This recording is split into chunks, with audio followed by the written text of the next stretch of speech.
The massive alien ships appeared in Earth's sky on a Tuesday morning. They came from nowhere, suddenly blocking out the sun over major cities around the world.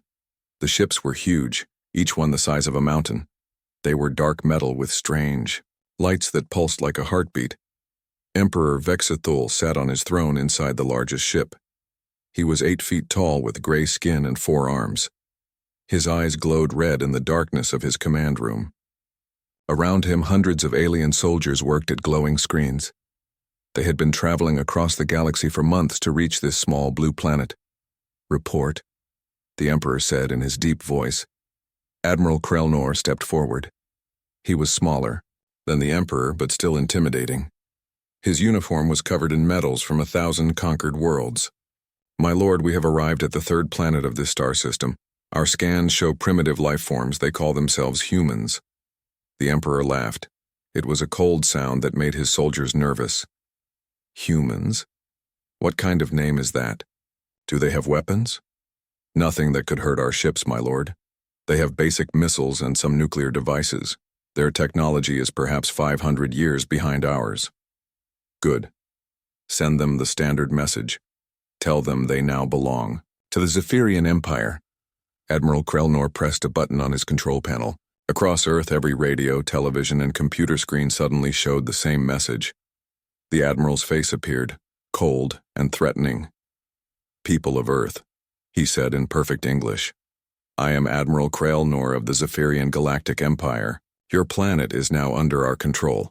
You will surrender immediately. Any resistance will be met with total destruction. You have 1 hour to respond." In government buildings around the world, leaders panicked. They held emergency meetings and tried to contact each other. The military prepared for war, but everyone knew their weapons were useless against such advanced ships. At NORAD, the underground military base hidden in a mountain, alarms were ringing. Generals and scientists ran through hallways, shouting, "Orders!" In the middle of all this chaos, an old man pushed his mop bucket down a quiet corridor. Frank Patterson was 72 years old. He had been cleaning floors at NORAD for 23 years.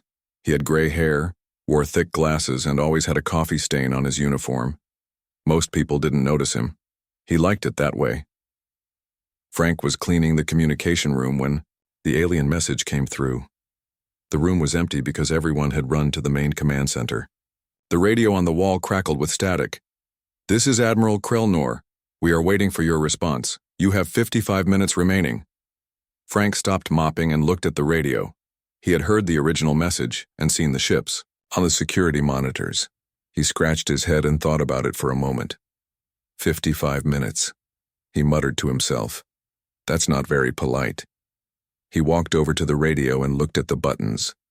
He had watched the technicians use it many times. He pressed what he thought was the right button and spoke into the microphone. "Yeah, hello there," Frank said in his tired voice. "This is Frank Patterson. I heard your message and I got to tell you. That's going to be a no from us." "In space, Admiral," Krelnor blinked in surprise. In 300 years of conquest, no planet had ever responded so casually to an Imperial ultimatum. Did that creature just refuse our demand?" he asked his communications officer. "Yes, sir. The transmission came from their military base, but the voice patterns suggest an elderly human male, possibly in a custodial position." Admiral Krelnor was confused. "Put me through to him again." Back at NORAD, Frank heard the radio crackle. "Human creature, this is Admiral Krelnor. Perhaps you did not understand. We have 50 ships capable of destroying your entire planet. Surrender now or face annihilation." Frank sighed and shook his head. He had dealt with bullies before. His grandson Tommy had been bullied at school until Frank taught him to stand up for himself. "Listen here, Admiral," Frank said, using the same tone he used when Tommy tracked mud on clean floors. "I understand you just fine. You got some big ships and you think that makes you tough. But we don't like bullies around here. So why don't you take those ships and head on back where you came from?" The Admiral's 4 eyes went wide. "Are you threatening us?" "Threatening? No, son. I'm just giving you some free advice. Earth's got enough problems without dealing with space bullies. We're not interested in whatever you're selling." "Emperor, Vexthul had been listening to the conversation. He stood up from his throne, his red eyes blazing with anger.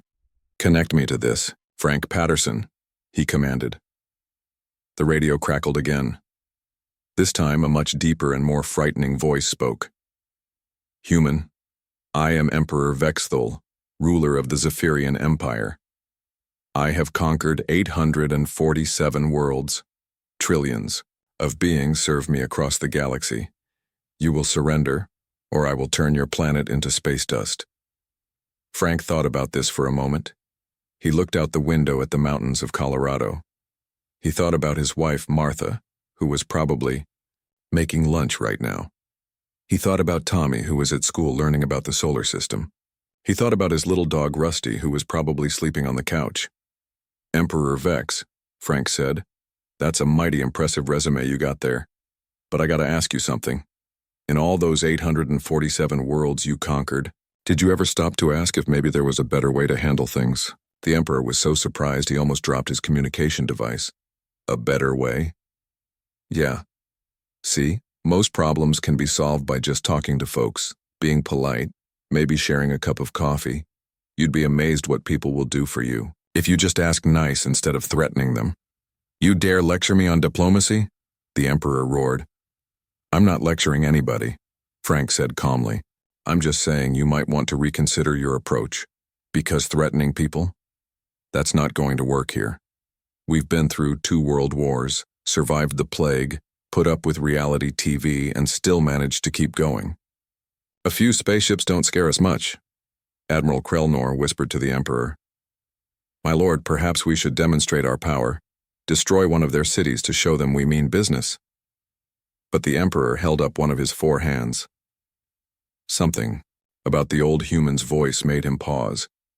In all his years of conquest, no one had ever spoken to him like this, not with fear or anger, but with the patience of a grandfather talking to a difficult child. "Human Frank Patterson," the Emperor said slowly. "You realize that I could destroy your planet with a single command?" "Oh, I'm sure you could," Frank replied.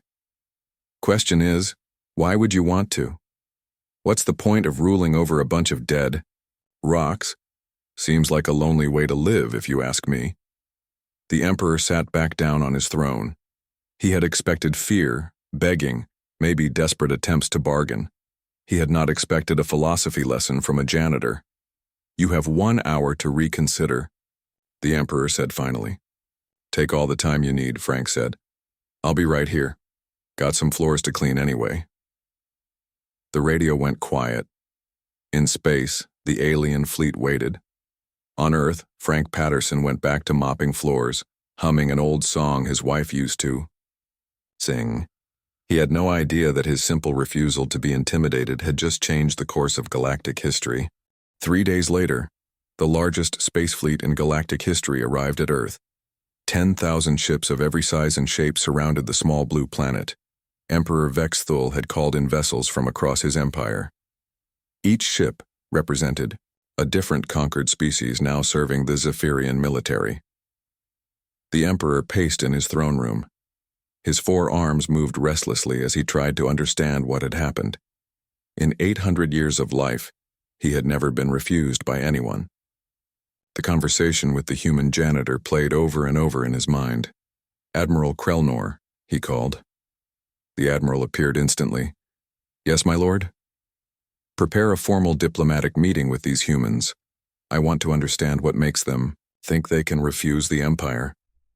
"Shall I choose our best negotiators, my lord?" The Emperor thought for a moment. "No.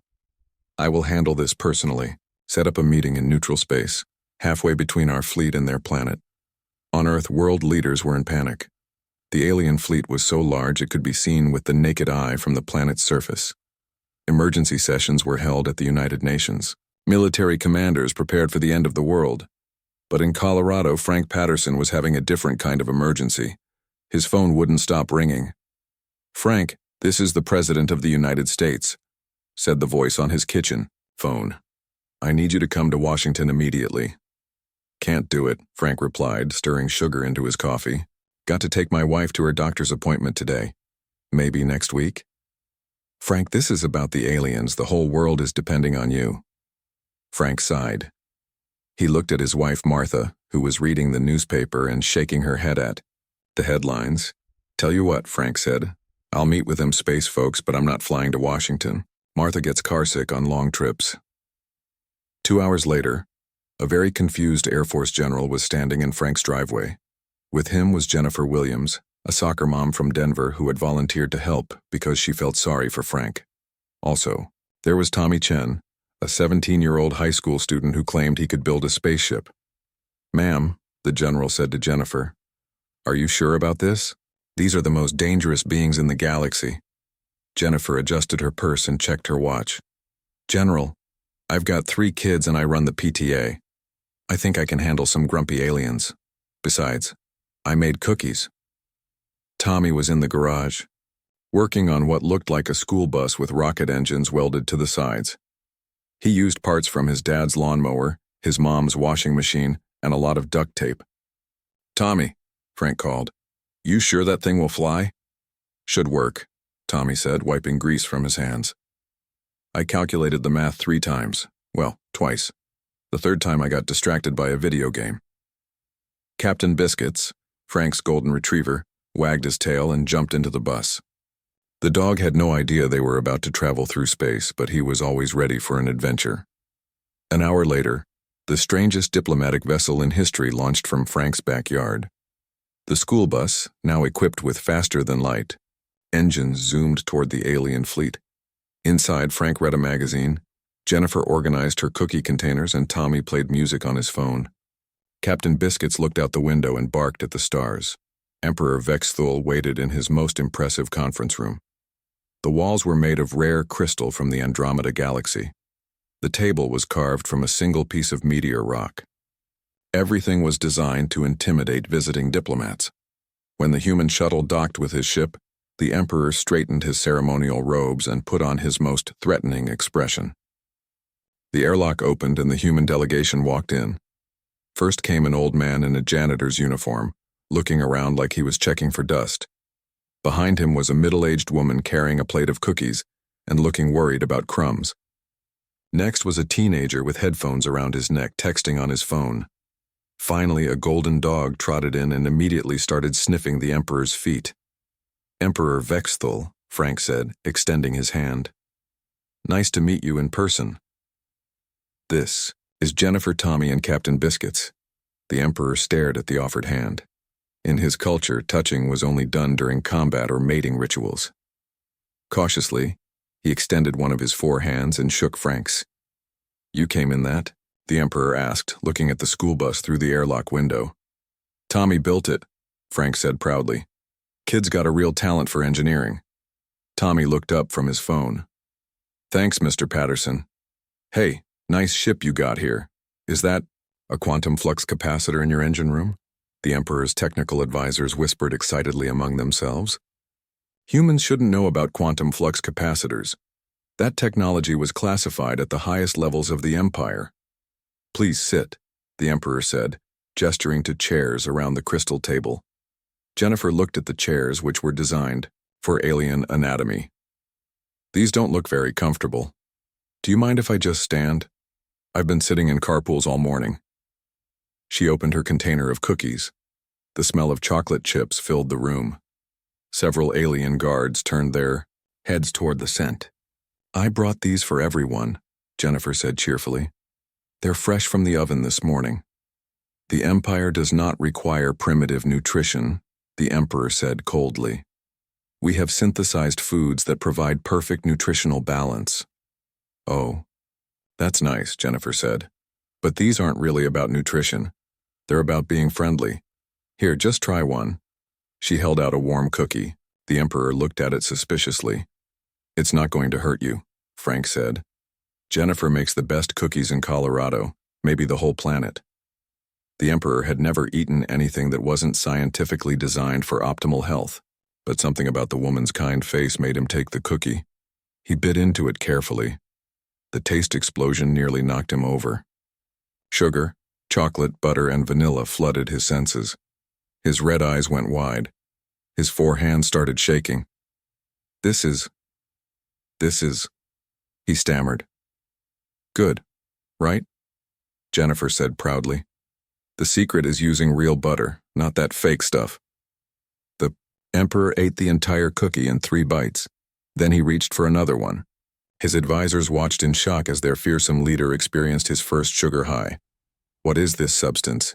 He demanded. Chocolate chips, Jennifer explained. And love. That's the most important ingredient. While the Emperor discovered cookies, Frank was talking to the alien translators. They were trying to understand human language, but Earth slang was confusing them. So when humans say that's cool, they don't mean the temperature is low? Asked the chief translator. Right, Frank said. Cool means good. Like, that's a cool spaceship you got there. And awesome doesn't refer to inspiring religious fear? Well, sometimes. But mostly it just means really good. Like Jennifer's cookies are awesome. Tommy was showing the technical crew his phone. See, this connects to our global information network. We call it the Internet. Everyone on Earth can talk to everyone else instantly. Impossible, said the chief engineer. A planetary communication network would require massive infrastructure. Nah, Tommy said. We just use satellites and cables and stuff. Want to see a video of cats playing piano? Before anyone could answer, Tommy was showing them YouTube videos. The alien engineers crowded around the tiny screen, fascinated by the concept of entertainment that served no military or economic purpose. Captain Biscuits had found the Emperor's food bowl, which contained perfectly nutritious gray pellets. The dog sniffed them and walked away, clearly unimpressed. Instead, he lay down next to the Emperor's chair and put his head on the alien ruler's foot. What is this creature doing? The Emperor asked, looking down at the dog. He likes you, Frank explained. Dogs are good judges of character. If Captain Biscuits trusts you, you're probably okay. The Emperor had never experienced unconditional affection from any living being. His subjects feared him, his advisors flattered him, but none of them simply liked him for who he was. He carefully reached down and petted the dog's head. Captain, Biscuits wagged his tail.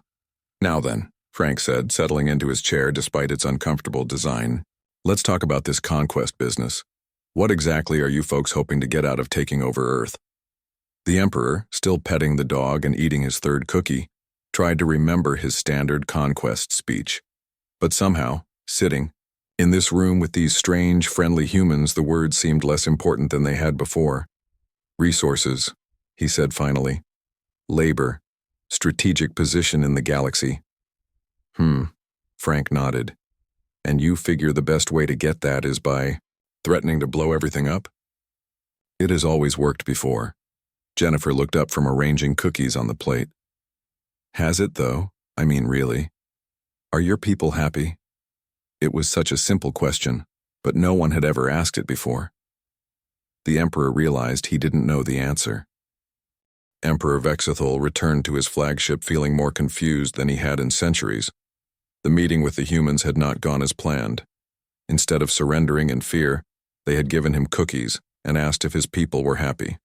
No one had ever asked him that before. He sat in his throne room, staring at the container of cookies Jennifer had sent with him. His advisors stood nearby, waiting for orders. My lord, Admiral Krelnor said carefully. What are your instructions regarding the humans? The Emperor was quiet for a long time. Finally, he stood up. They mock us with their casual behavior. They show no respect for the power of the Empire. We must demonstrate what happens to those who refuse to submit. Shall we attack their cities, my lord? No. Something more symbolic.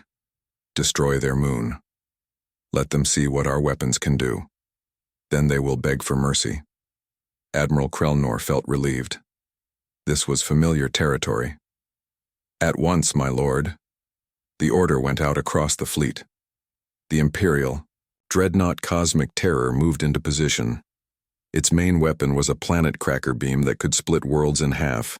Using it on Earth's moon would be like using a sword to cut butter. On Earth, telescopes and satellites tracked the alien ship's movement. World leaders held emergency meetings. The news showed images of families looking up at the moon, knowing it might be destroyed at any moment. Frank Patterson was in his backyard, grilling hamburgers for dinner. Martha sat at the picnic table, reading a book. Captain Biscuits chased. Butterflies in the grass. Frank, Martha said, not looking up from her book. The news says those aliens are going to blow up the moon. Yep, Frank replied, flipping a burger.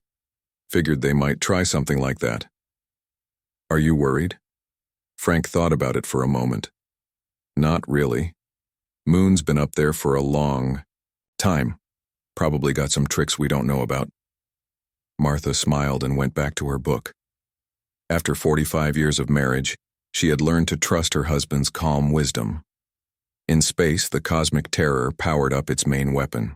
The energy buildup was so intense that it created its own small star. Admiral Krelnor stood on the bridge watching the targeting computers lock onto Earth's moon. Fire, he commanded. The planet cracker beam shot across space like a spear of pure energy. It was bright enough to blind anyone who looked directly at it. The beam struck the moon dead center, exactly where the targeting computers had aimed, and bounced off. The beam didn't just deflect or absorb into the moon's surface. It hit the moon and ricocheted at a perfect 90-degree angle, shooting back into space like a ball bouncing off a wall. The redirected energy beam struck the Empire's most expensive spy satellite, vaporizing it instantly. The satellite had cost more than most planets' entire economies. It vanished in a flash of light. On the bridge of the cosmic terror, alarms started blaring.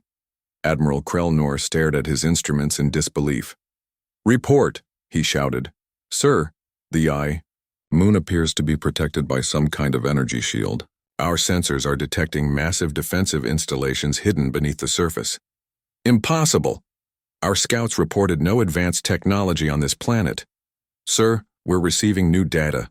The moon isn't a natural satellite. It's artificial. Some kind of massive defense platform disguised to look like a moon." Admiral Krelnor felt cold fear creeping into his stomach. "How long has it been there?" "Unknown, sir, but the technology is far more advanced than anything in our database." Emperor Vexthul received the report in his throne room. He crushed the empty cookie container in one of his 4 hands. "Explain this," he demanded. "My lord, it appears the humans have been hiding their true capabilities. Their moon is actually a weapon of incredible power." The Emperor's red eyes blazed, with fury and confusion. "Contact the human delegation, demand an explanation." Back on Earth, Frank's phone rang while he was washing dishes. Martha answered it. "Hello. This is Martha Patterson. This is Emperor Vexthul. I demand to speak with your husband immediately. He's doing dishes right now. Can you call back in 10 minutes? The Emperor, ruler of 1,000 worlds, found himself saying, yes. I suppose I can wait." 10 minutes later, Frank dried his hands and picked up the phone. "Hello, Emperor. How are those cookies treating you?" "Do not try to distract me with food items." "What is that moon?" Frank looked out his kitchen window at the moon, which was visible even in the early evening light. "You mean the moon in the sky?" "That's just the moon. Been up there since before I was born. Our weapons struck it and bounced off. It destroyed our satellite." "Well, that doesn't sound right. Are you sure you aimed properly?" The Emperor was so frustrated he was pulling at his own hair. "The moon is artificial. It's a weapon." Frank was quiet for a moment. "Huh. You know, now that you mention it, Grandpa always said there was something fishy about that old moon. Said it looked too perfect, too round. We just figured he was getting senile." "You didn't know?" "Nope. But then again, I'm just a janitor. Lot of things on Earth I don't know about. Could be the moon's got some secrets. Could be we're not as helpless as we look." While Frank was talking to the Emperor, something else was happening across the galaxy. Earth's internet had somehow connected to the Empire's communication networks. It started with a few curious teenagers who thought they had discovered a new online game. Tommy Chen was the first to notice it. He was in his bedroom, working on his computer, when strange symbols started appearing on his screen. "Cool," he said to himself. "New puzzle." He started trying to decode the symbols. Other gamers around the world joined in. They treated it like a massive multiplayer puzzle game. Within hours, thousands of Earth's best hackers and gamers were working together to crack what they thought were game codes. What they were actually doing was breaking into the Empire's most secure military networks. In the Imperial Command Center, on Vexthul's flagship, Technicians started reporting system failures. "Sir, we're losing communications with the outer fleet. Our database security has been compromised. Someone is accessing classified military records. How is this possible?" Admiral Krelnor demanded. "The attacks are coming from the human planet."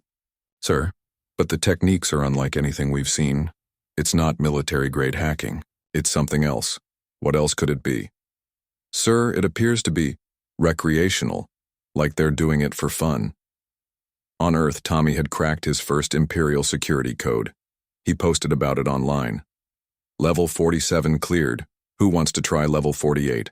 Within minutes, gamers from every continent were competing to see who could solve the next puzzle fastest. They shared techniques, compared scores, and celebrated each other's victories. What they didn't realize was that they were systematically dismantling the Empire's entire information infrastructure. The Empire's client species across the galaxy began receiving strange broadcasts from Earth. The signals came through their entertainment networks, which the Empire had never bothered to secure because they thought entertainment was unimportant. Suddenly, aliens who had never seen anything but Imperial propaganda were watching human television shows, movies, and videos. They saw humans laughing, singing, dancing, and being kind to each other. They watched cooking shows where humans shared recipes freely. They saw families playing together in parks. On the industrial world of Kepler 442b, a factory worker named Zexum stopped his assembly line to watch a video of human children playing with puppies. He had never seen anything so joyful in his life. On the mining planet Gliese 581g, workers gathered around screens to watch human musicians performing in something called a concert. The idea that beings would create sound patterns just for pleasure was revolutionary. Most shocking of all were the comedy shows. The idea that beings could make jokes about their own leaders without being executed was so alien that many species thought it was science fiction.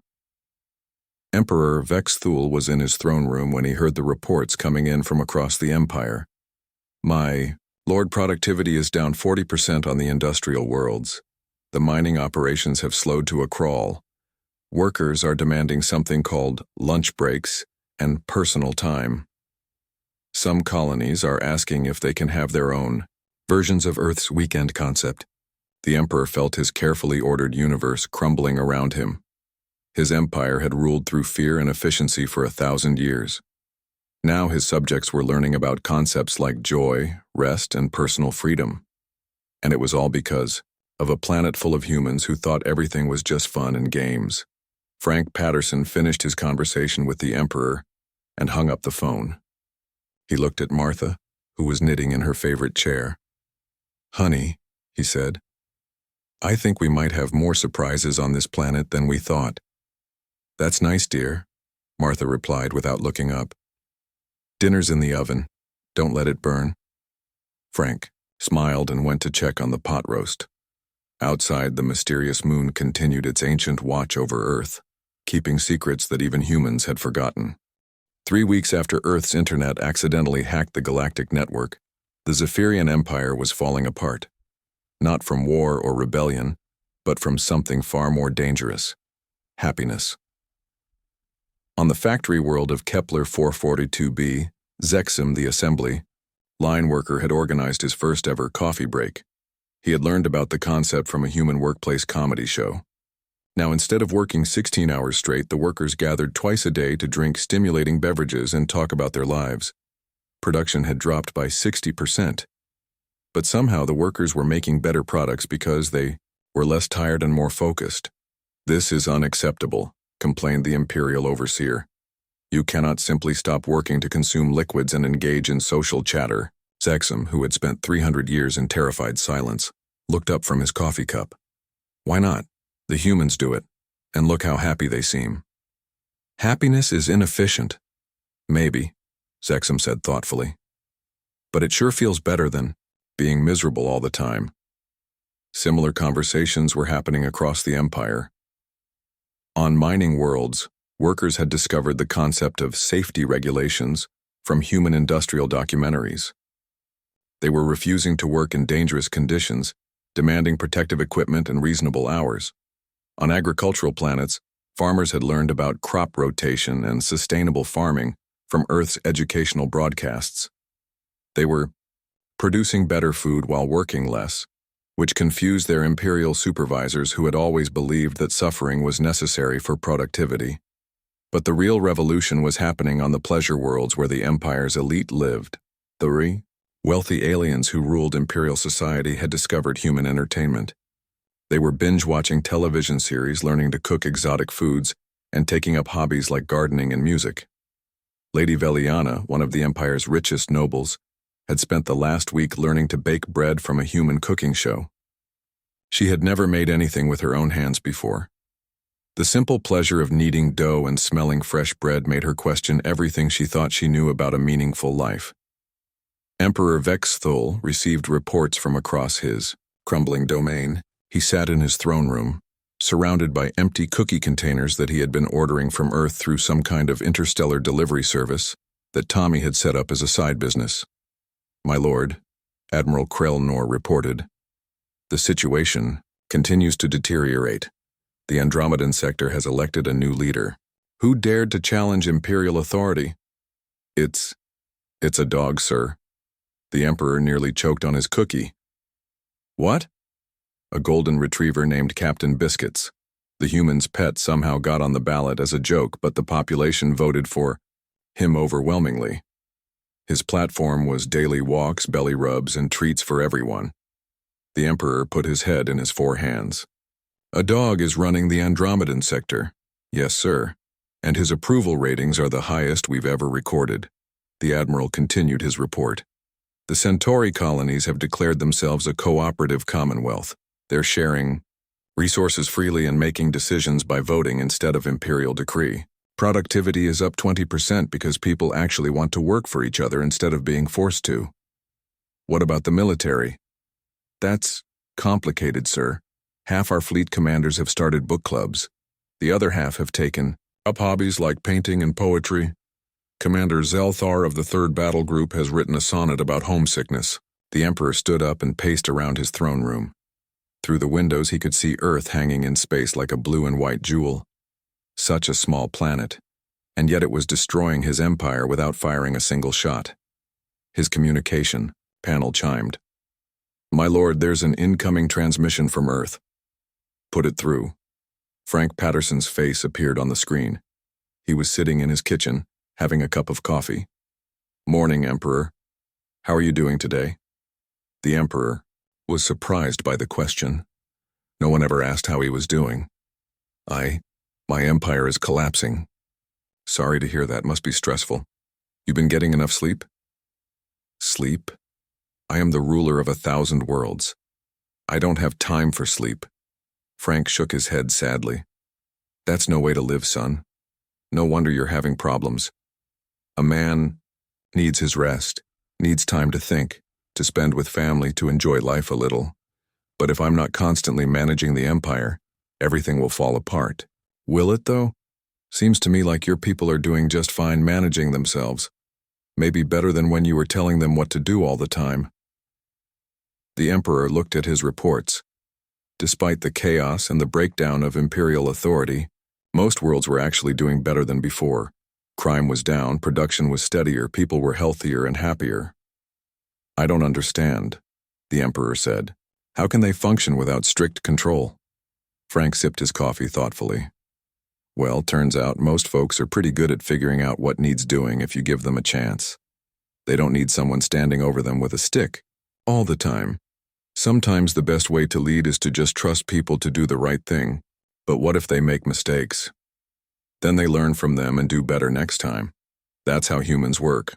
Probably how your folks work too, if you let them." The Emperor was quiet for a long time. Finally he asked, "What should I do?" "That's up to you," Frank said. "But if I were in your shoes, I might try taking a vacation. When's the last time you did something just because you wanted to, not because you had to?" The Emperor tried to remember. He couldn't. Meanwhile, on Earth, Jennifer Williams had become the galaxy's most successful entrepreneur without even trying. Her cookie recipe had spread across the empire through the hacked networks. Aliens everywhere were trying to bake their own versions with varying degrees of success. She had started getting orders from dozens of planets.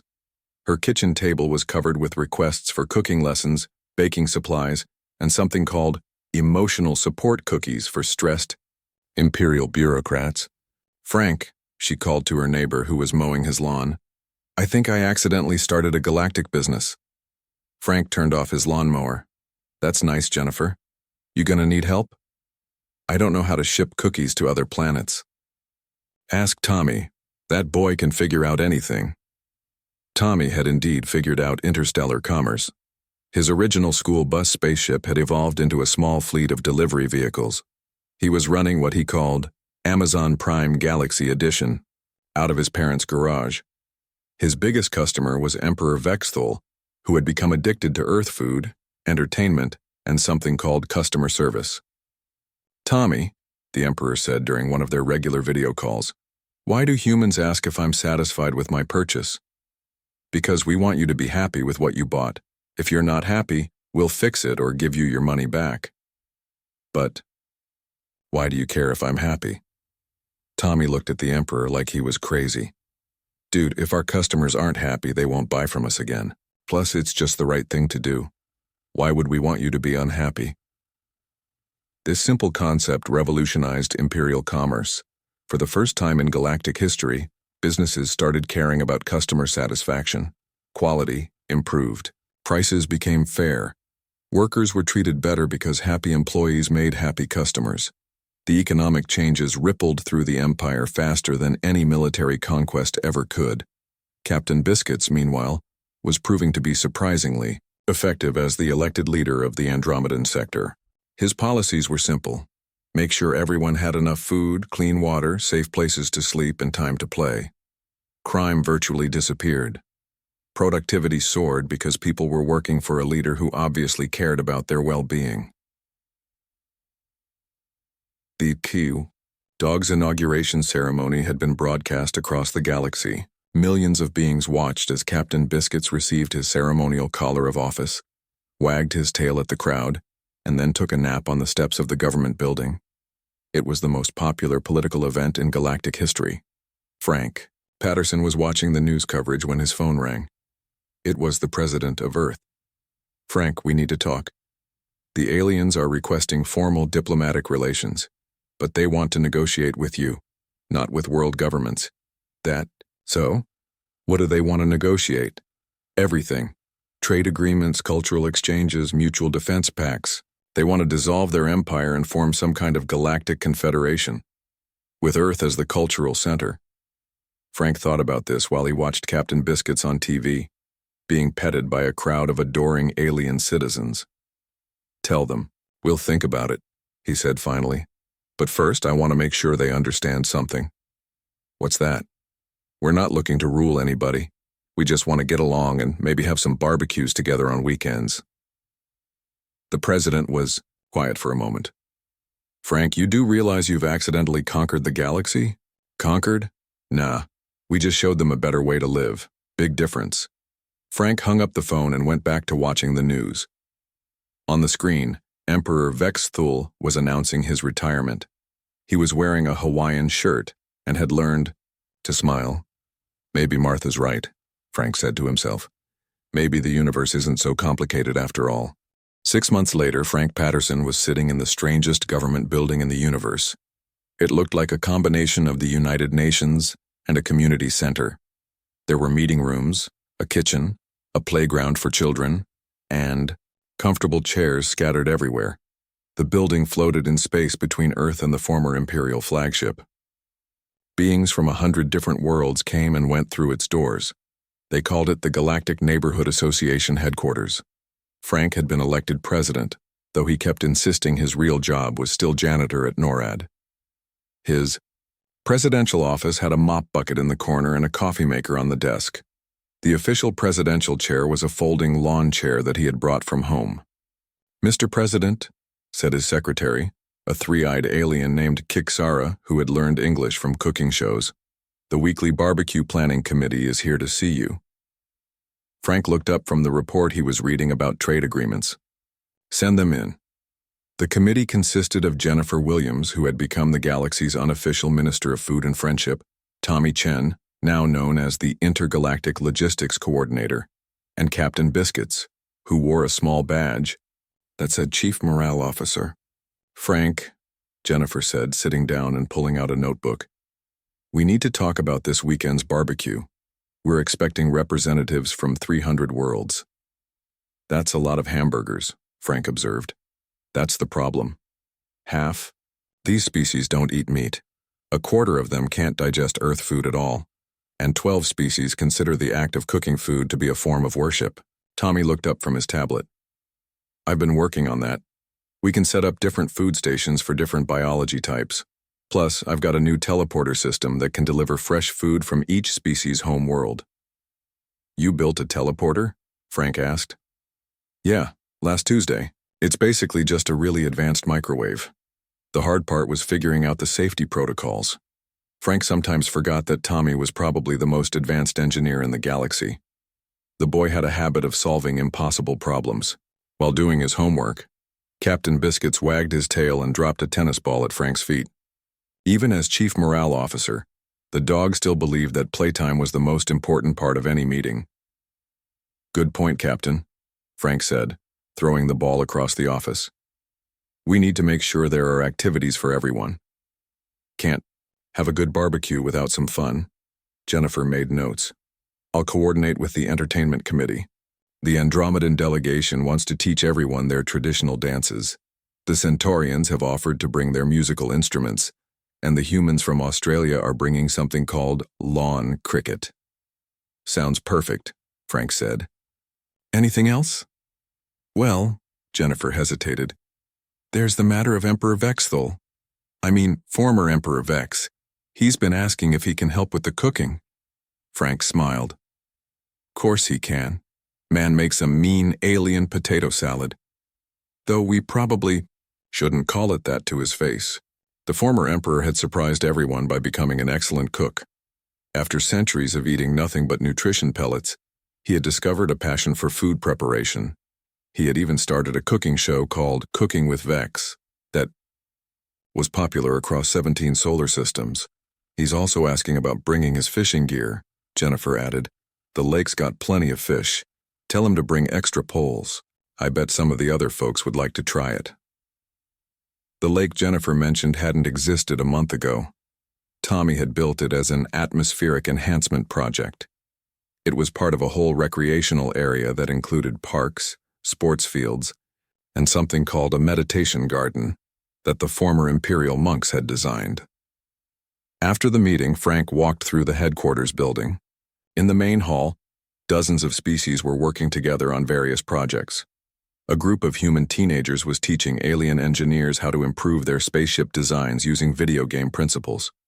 Former Imperial soldiers were learning about community policing from Earth's best law enforcement officers. In the children's area, young beings from dozens of worlds were playing together. They had invented their own games that combined elements from all their different cultures. Frank watched a human girl teaching a blue-skinned alien boy how to jump rope, while a floating gas-based creature served as the rope. Beautiful, isn't it? A voice said behind him. Frank turned to see former Emperor Vexthul. He was wearing jeans and a t-shirt that said, Galaxy's Best Grandpa, a gift from some human children who had adopted him as an honorary grandfather. Sure is, Frank agreed. You ever think things would turn out like this? Vex shook his head. Never. For 800 years, I believed that order could only come through force, that beings would only cooperate if they were afraid not to. And now I see that beings cooperate naturally when they feel safe and valued. Fear makes people obey, but it doesn't make them creative or happy or productive. Not really. They watched as a group of former Imperial scientists worked with human researchers on a new project. They were developing better medical technology by combining Earth's creativity with the Empire's advanced materials. Frank, Vex said quietly, may I ask you something personal? Sure. How did you know? When I first contacted Earth with threats and ultimatums, how did you know that refusing to be intimidated was the right response? Frank thought about it for a moment. Didn't really know, I guess. Just seemed like the right thing to do. Bullies are usually scared of something themselves. Figured maybe if we weren't scared of you, you might realize there was nothing to be scared of. You weren't afraid of my fleet? My weapons? Oh, I was plenty scared, Frank admitted. But being scared of something and letting it control you are two different things. My granddad always said, you can't control what happens to you, but you can control how you react to it. Vex nodded slowly. Your granddad was a wise man. He was. He also said that most problems look smaller when you face them with friends, instead of trying to handle everything alone. As if summoned by the mention of friendship, Captain Biscuits appeared and started wagging his tail at both of them. The dog had no concept of former galactic emperors or interstellar politics. He just knew that these were two of his favorite humans, and humans were always better when they were happy. Time for your afternoon walk, Captain? Frank asked. The dog barked enthusiastically and headed toward the door. Would you like to join us? Frank asked Vex. We usually walk around the observation deck. Got a nice view of Earth from there. I'd like that very much. As they walked, they passed through different sections of the station. In one area, former imperial bureaucrats were learning about participatory democracy from human civics teachers. They were practicing voting on small decisions like what color to paint the walls and what food to serve in the cafeteria. In another section, human artists were working with alien craftsmen to create new forms of art that combined different cultural traditions. The results were strange and beautiful. Sculptures that sang, paintings that changed with the viewer's mood, and poetry that worked in multiple languages simultaneously. You know what I've realized? Vex said as they reached the observation deck. In all my years of ruling the Empire, I never actually visited most of the worlds I controlled. I made decisions about billions of beings without ever meeting them, without knowing what they needed or wanted. Easy mistake to make when you're busy, Frank said diplomatically. It was more than being busy. I was afraid to get close to people, afraid they would see that I didn't have all the answers, afraid they wouldn't respect me if I wasn't always strong and commanding. Frank threw Captain Biscuit's ball down the length of the deck. Funny thing is, people respect you more when you admit you don't know everything. Shows you're honest. Shows you care enough to listen. They stood at the observation window, looking down at Earth. From this distance, it looked peaceful and beautiful. No borders were visible from space, no signs of the conflicts and struggles that had shaped human history. Just a blue and white marble floating in the darkness. Frank, Vex said, what happens now? We've dissolved an empire, created a galactic democracy and somehow made it all work, but what's next? Frank scratched his head. Well, I figure we just keep doing what we're doing. Help folks when they need help. Share what we've got. Try to treat each other decent. Not much more complicated than that. But surely there must be long-term plans, strategic objectives, expansion protocols. Frank looked at his alien friend and smiled. Vex, you're thinking like an emperor again. Sometimes the best plan is to just take things one day at a time. Help where you can, learn something new, be kind to the people around you. If everyone does that, the big picture usually takes care of itself. Captain Biscuits returned with his ball and dropped it at Vex's feet. The former emperor bent down to pet the dog and throw the ball again. A dog for a leader, a janitor for a president, and a soccer mom for a diplomat, Vex mused. By all the laws of political science, this should never have worked. Maybe that's the secret, Frank said. We weren't trying to create a perfect system. We were just trying to be decent to each other. And it turns out that's enough. As they walked back toward the main building, they passed a bulletin.